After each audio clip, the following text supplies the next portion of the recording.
ठीक है। तो यहाँ पे आप देख सकते हो ये नोट्स हैं जो इस वीडियो के नोट हैं।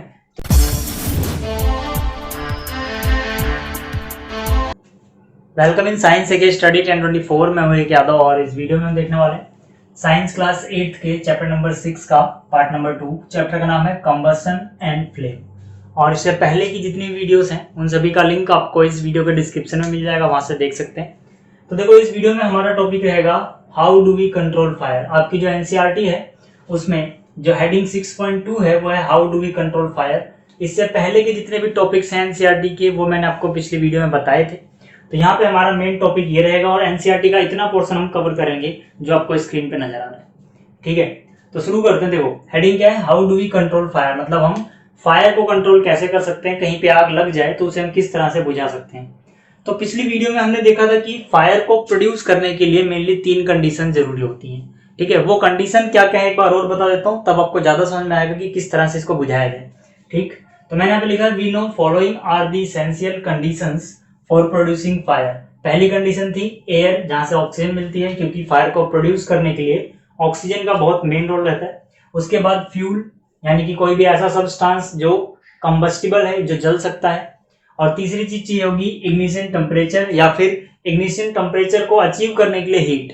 ठीक है, क्योंकि हीट होगी तभी इग्निशन टेम्परेचर अचीव होगा। तो मतलब ये मेन 3 चीजें थी जो रिक्वायर थी ताकि फायर प्रोड्यूस हो सके। तो यहाँ पे मैंने लिखा है so fire can be controlled by removing 1 और मोर अबव 3 रिक्वायरमेंट्स। मतलब कि अगर हमें फायर को कंट्रोल करना है तो ये जो 3 रिक्वायरमेंट है इनमें से कम एक या एक से ज्यादा रिक्वायरमेंट को अगर मैं रिमूव कर दूं, मतलब इनमें से कोई एक कंडीशन या एक से ज्यादा कंडीशन अचीव ही ना हो पाए, तो पक्की बात है फायर पे कंट्रोल हम कर सकते हैं। तो मतलब क्या है, मतलब कि हम फायर पे कंट्रोल करेंगे अगर इनमें से किसी एक चीज को या एक से ज्यादा चीज को हम रिमूव कर दे। इसलिए मैंने यहाँ पे लिखा है so we can control fire by following 3 ways. पहला तरीका है by cutting off air supply. मतलब एयर की रिक्वायरमेंट थी, ऑक्सीजन मिल रहा था वहां से, हम कुछ ऐसा करें कि एयर सप्लाई ना मिल पाए, एयर सप्लाई कट हो जाए तो आग बुझ जाएगी या आग पे कंट्रोल हो जाएगा।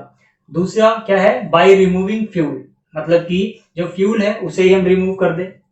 और तीसरा है by removing heat so that ignition temperature can not be reached. मतलब कि जहां से हीट मिल रही है, अगर मैं हीट का सोर्स किसी तरह से रिमूव कर सकता हूं तो पक्की बात है इग्निशन टेम्परेचर तक वो पहुंचेगा ही नहीं और आग नहीं लगेगी। तो मतलब क्या है, मतलब कि ये 3 तरीके हैं हमारे पास जिनसे हम फायर पे कंट्रोल पा सकते हैं। ठीक, अब देखो इन 3 तरीकों में से जो मैंने आपको ये दूसरा तरीका बताया है बाय रिमूविंग फ्यूल, ये इतना ज्यादा यूज नहीं होता है क्योंकि फ्यूल को रिमूव करना बहुत ही हार्ड प्रोसेस होती है और बहुत सारे सिचुएशंस में हम फ्यूल को रिमूव ही नहीं कर सकते। क्यों नहीं कर सकते, क्योंकि जिस चीज में आग लगी होती है वो खुद ही एक फ्यूल की तरह एक्ट करने लग जाता है। तो खुद उसको रिमूव करना, आग से अलग करना बहुत ज्यादा मुश्किल प्रोसेस होती है। जैसे कि आपके एनसीईआरटी में भी लिखा हुआ है कि मान लीजिए अगर एक बिल्डिंग में आग लगी हुई है तो पूरी की पूरी बिल्डिंग जो होती है वो ही एक फ्यूल का काम कर रही है, तो उसको रिमूव करना पॉसिबल ही नहीं है। ठीक है, तो ये सेकंड तरीका है, इसके बारे में हम यहाँ पे डिटेल में बात नहीं करेंगे। मेनली हम बात करेंगे पहले और तीसरे के बारे में। ठीक है, तो पहला तरीका क्या है, by cutting off air supply. Air supply आप कट कर दो, या फिर जो थर्ड तरीका है इसमें बाय रिमूविंग हीट, आप हीट किसी तरह से लो कर दो ताकि इग्निशन टेम्परेचर डाउन आ जाए। ठीक, तो ये दोनों ही मेनली हम अचीव किससे करते हैं, हम यूज करते हैं या तो वाटर या फिर कार्बन डाइऑक्साइड। और भी तरीके हैं, ठीक है, कूल करने के या फिर एयर सप्लाई कट करने के, लेकिन मेनली अभी हम इन 2 के बारे में पढ़ेंगे। ठीक है, तो यहां पर देखो वाटर और कार्बन डाइऑक्साइड क्योंकि आग बुझाने के काम आते हैं, तो जो चीज आग बुझाने के काम आएगी उसको हम बोलते हैं फायर एक्सटिंग्विशर। तो वाटर एंड कार्बन डाइऑक्साइड दोनों ही यहाँ पर किसकी तरह यूज हो रहे हैं, फायर एक्सटिंग्विशर की तरह। तो पहले फायर एक्सटिंग्विशर की डेफिनेशन देख लेते हैं, फिर हम बात करेंगे कि किस तरह से ये एयर सप्लाई को कट करते हैं या फिर किस तरह से ये कूलिंग इफेक्ट पैदा करते हैं। ठीक है, पहले देखते हैं डेफिनेशन फायर एक्सटिंग्विशर की। तो यहाँ पे देखो मैंने फायर एक्सटिंग्विशर की डेफिनेशन लिखी है, anything that can be used to control fire. मतलब कोई भी ऐसी चीज जो फायर को कंट्रोल कर सकती है, कंट्रोल करने के लिए यूज की जा सकती है, उसको हम बोलते हैं fire extinguisher. For example water यानी कि H2O एंड कार्बन डाइऑक्साइड यानी कि CO2। ठीक है, तो यहाँ पर एक एक करके बात करते हैं। पहले बात करेंगे वाटर की, फिर बात करेंगे कार्बन डाइऑक्साइड की। ठीक है, सबसे पहले मैंने हेडिंग डाली है वाटर एज फायर एक्सटिंग्विशर, मतलब जो पानी है यानी कि H2O है, ये किस तरह से फायर एक्सटिंग्विशर का काम करता है। ठीक है, तो मैंने यहाँ पे लिखा है water can be use to control fire because, मतलब हम पानी का यूज कर सकते हैं फायर को कंट्रोल करने के लिए, क्योंकि पहला पॉइंट है it has a cooling effect, दूसरा पॉइंट है it makes a layer between burning substance and air यानी कि ऑक्सीजन। ठीक है, पहले पॉइंट का क्या मतलब है कि जब भी आप वहां पे पानी डालते हो तो पानी वेपराइज होता है, वेपराइज होने के लिए वो क्या करता है, आसपास की हीट एब्जॉर्ब कर लेता है और इससे वहां पे एक कूलिंग इफेक्ट पैदा होता है। ठीक है, तो अगर कूलिंग इफेक्ट पैदा होगा तो वहां पर क्या होगा, वो जो टेम्परेचर है वहां का, वो इग्निशन टेम्परेचर से जैसे ही लो होगा वो आग बुझने लग जाएगी। ठीक है, दूसरा क्या है कि ये एक लेयर बनाता है बर्निंग सब्सटेंस यानी जो चीज जल रही है जिसमें आग लगी है उसके और एयर यानी कि एयर का जो कंपोनेंट है ऑक्सीजन उसके बीच में। तो मतलब क्या है कि जैसे ही पानी हम डालते हैं इसके ऊपर फैल जाता है, प्लस में जो इसके वेपर बनते हैं वो भी उस सब्सटेंस को चारों ओर से घेर लेते हैं, तो ये एक लेयर बना लेते हैं। अब मान लीजिए बर्निंग सब्सटेंस यहाँ पर है, इसके किनारे किनारे एक लेयर बन गई तो एयर बाहर होगी, तो ये जो बर्निंग सब्सटेंस था, ठीक, यहां तक एयर पहुंच नहीं पाएगी क्योंकि एक लेयर बन गई है वाटर या फिर वाटर वेपर की। तो इससे क्या होगा, एयर सप्लाई कट हो जाएगी और जो आग है वो बुझ जाएगी। ठीक है, तो इस तरह से जो वाटर है एक फायर एक्सटिंग्विशर का काम करता है। लेकिन आपको याद रखना है कि कुछ ऐसी आग भी होती हैं जहां पे हम वाटर को यूज नहीं कर सकते। ठीक है, जैसे कि मैंने यहाँ पे लिखा है water can not be use to control the fire involving, मतलब वाटर ऐसी फायर को नहीं बुझा सकता या फिर उसको बुझाने के लिए यूज नहीं किया जा सकता जहां पर क्या क्या चीजें इन्वॉल्व हो। पहला है इलेक्ट्रिकल इक्विपमेंट, यानी जहां पर इलेक्ट्रिकल इक्विपमेंट में आग लगी हो, ठीक है, या फिर इलेक्ट्रिसिटी से आग लगी हो, और दूसरा है ऑयल एंड पेट्रोल। ठीक है, तो यहाँ पर एक एक करके समझते हैं कि इनमें हम वाटर का यूज क्यों नहीं कर सकते। पहला है इलेक्ट्रिकल इक्विपमेंट, यहाँ में लिखा है as water can conduct electricity, क्योंकि जो पानी है अपनी इम्प्योर फॉर्म में वो इलेक्ट्रिसिटी कंडक्ट कर सकता है। तो वहां पे पहली बात तो हम प्योर वाटर ढूंढने नहीं जाएंगे, दूसरी बात अगर आप प्योर वाटर भी यूज करो तो वो किसी ना किसी चीज से जैसे ही मिक्स होगा वो इम्प्योर हो जाएगा, मतलब वो इलेक्ट्रिसिटी जरूर कंडक्ट करेगा वहां पे। तो जो लोग आग को बुझाने के लिए पानी का यूज कर रहे हैं उनको करंट का खतरा रहेगा। ठीक है, इसीलिए हम इलेक्ट्रिकल इक्विपमेंट या फिर जो इलेक्ट्रिसिटी से लगी हुई आग है उसको बुझाने के लिए पानी का यूज नहीं कर सकते हैं। ठीक, दूसरा क्या है ऑयल एंड पेट्रोल।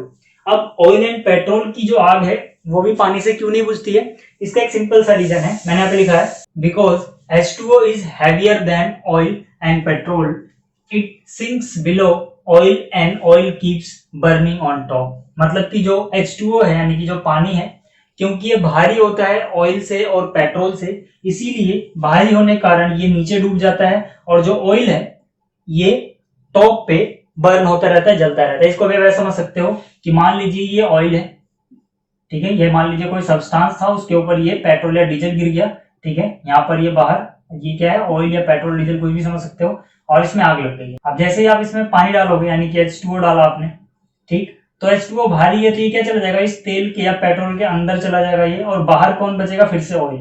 मतलब जो ऑयल है फिर से एयर की सप्लाई से मिलती रह रही है क्योंकि ऑयल हल्का होता है वाटर से और ये बाहर रहता है, और बाहर एयर भी है तो एयर की सप्लाई को कट नहीं कर पाएगा क्योंकि ये खुद डूब जा रहा है तेल के अंदर, और बाहर कौन बच रहा है, तेल।